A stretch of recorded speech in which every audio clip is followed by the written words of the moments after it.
This is a review of a free product received from TP-Link as part of the review program. Power over Ethernet, PoE, is becoming more and more prevalent on both SMB and home networks, and it's only going to increase in popularity. PoE can be used to supply power to a wide variety of 802.3 compliant devices such as VoIP phones and IP security cameras. In my case, I am using the switch to supply power to 4 separate Amcrest IP cameras using a single Cat5e cable. Setup is pretty easy. You do need to read the manual if you're unfamiliar with the options that a smart switch offers, as opposed to an unmanaged switch that many home users are likely used to working with at home.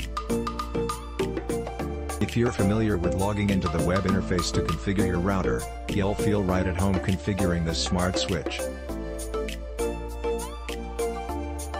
The only trick is that you need to manually set your IP configuration at first to be able to log into the web interface. Settings: set your computer's IP address to 192.168.0.x. X equals any number from 2 to 254. Subnet mask: 255. 255. 255. 0 router, or gateway: 192. 168. 0. 1. Open a web browser and log in.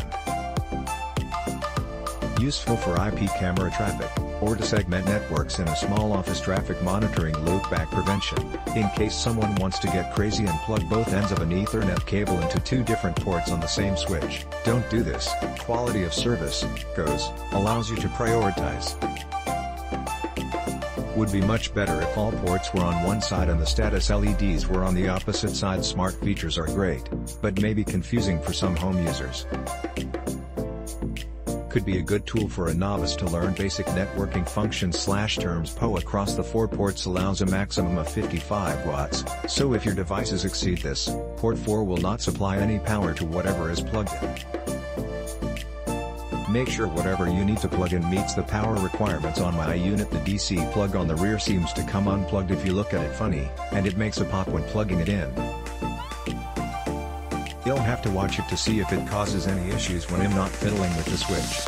For a sub $100 managed switch, TP-Link has managed to stuff a bunch of features into a nice package.